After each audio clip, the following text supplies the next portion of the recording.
Yves Lefebvre est à vos côtés, secrétaire général unité SGP Police Force Ouvrière. Bonjour à vous.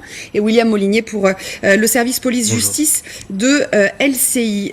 Alors Yves Lefebvre, on a bien compris que le risque zéro n'existait pas. Sur ce genre d'attaque, typiquement, c'est très compliqué d'anticiper. On ne peut pas anticiper. Bien évidemment, c'est très compliqué. Pourquoi ? Parce qu'on employait le terme tout à l'heure d'uberterrorisme.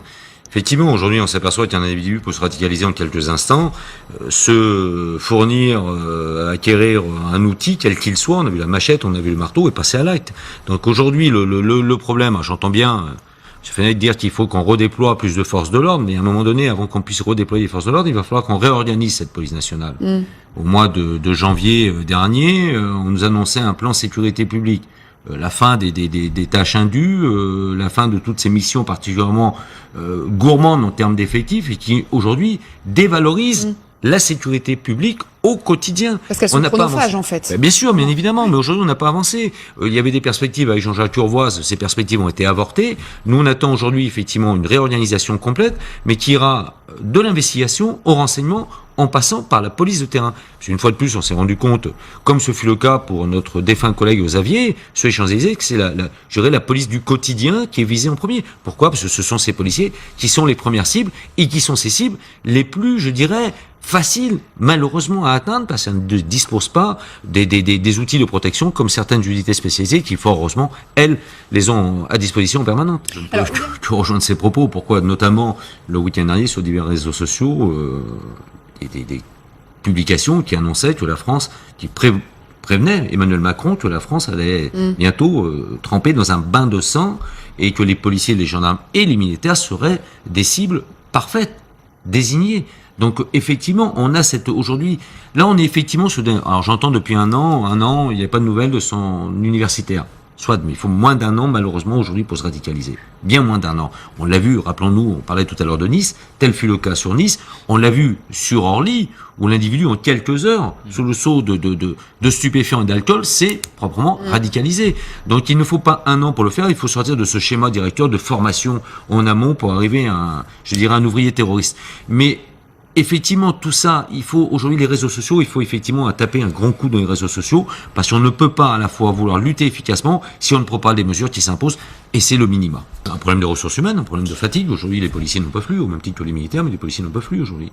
Les mesures s'imposent en urgence. Alors, on va rejoindre Alison Tassin qui est à l'Élysée, puisque Alison, le gouvernement, le chef de l'État présente ce matin en Conseil des ministres sa task force. Est-ce que vous pouvez nous expliquer de quoi il s'agit ? Puis ensuite, je demanderai à mes invités si ça peut être une solution.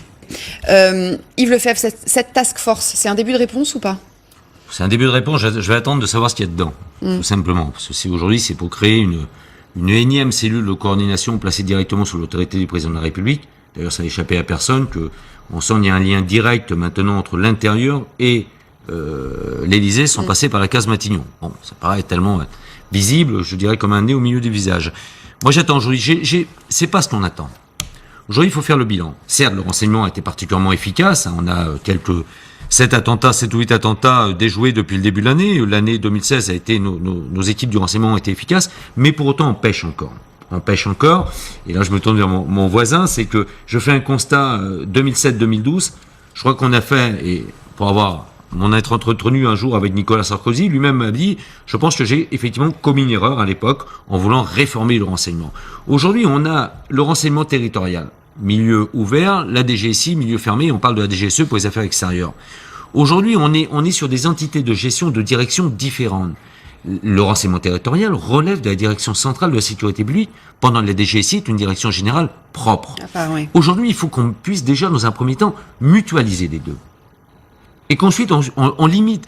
Parce que là, j'ai un peu l'impression... Sur le papier, ça fonctionnerait, mais est-ce que c'est faisable dans les faits ? Mais bien sûr, s'il y a une volonté, qui plus est une volonté présidentielle de le faire, aujourd'hui, il faut qu'on sorte des précarés dessinés où certains directeurs veulent effectivement conserver leurs précarés et c'est préjudiciable, notamment sur la notion de transmission. On l'a vu sur Londres, où cet individu avait été signalé, mais moyennement signalé, un des individus, et on dirait sa fiche de signalement est restée en dessous de la pile. On est en droit de craindre aujourd'hui que le maillage du territoire n'est pas en adéquation avec la menace terroriste. Alors la task force, oui, mais à condition que ça ne soit pas, je dirais, passez-moi un peu la métaphore, mais une cocotte minute où on enferme tout dedans et on met un couvercle dessus. Et là, on n'avancera pas. Parce qu'il faut tout réformer en la matière. Est-ce qu'on peut dire aux Français qui vont bientôt partir en vacances, qui vont aller dans des concerts, dans des festivals, sur la plage, qu'ils vont pouvoir partir en vacances sereinement?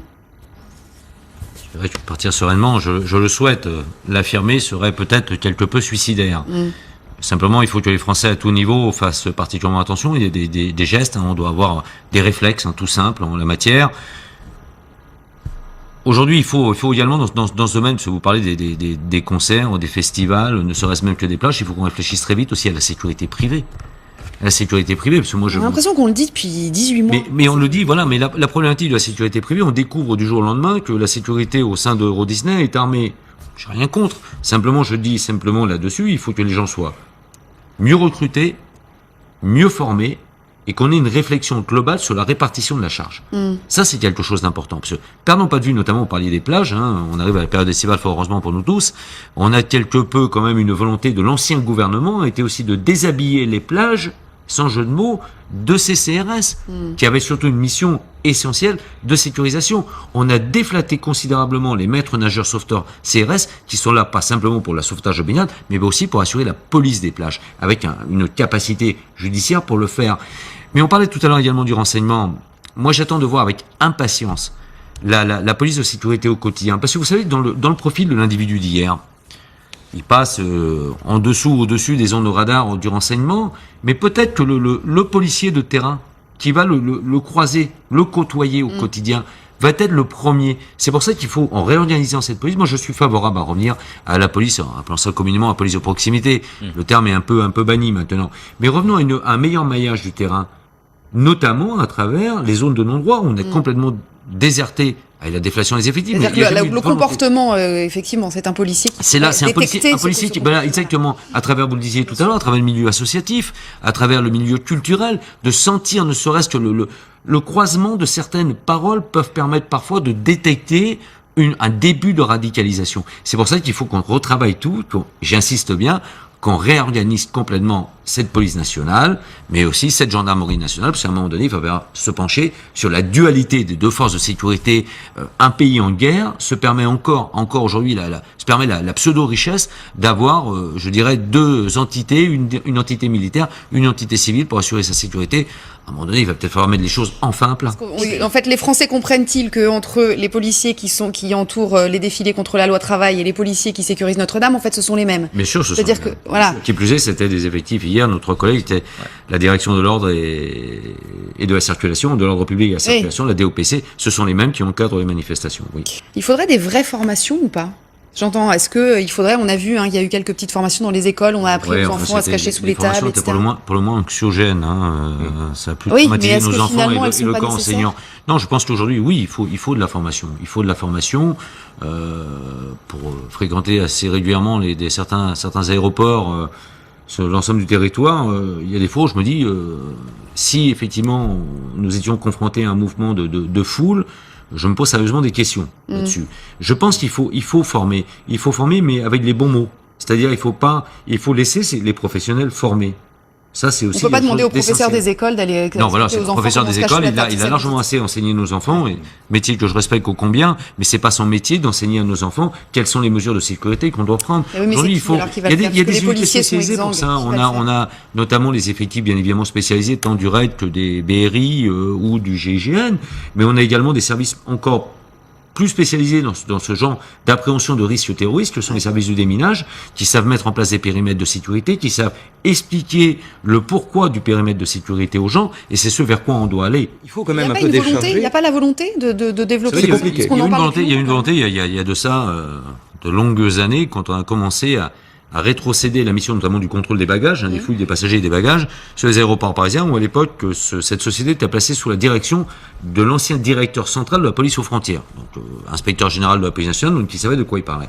Petit à petit, on a aussi un peu trop privatisé. Aujourd'hui, quand on parle des centrales nucléaires, je rejoins pleinement, mais la plupart des responsables de sécurité sont d'anciens policiers, gendarmes, ou militaires qui ont effectivement fait leur preuve au demeurant en la matière. Donc on professionnalise, il faut aujourd'hui professionnaliser à tout prix la sécurité privée. Après l'attentat de Charlie, nous prétendions, ou l'administration prétendait mettre des policiers avec des pistolets mitrailleurs sur les trottoirs d'Orly, ouest et d'Orly sud, sauf qu'on n'avait aucun policier habilité à le faire.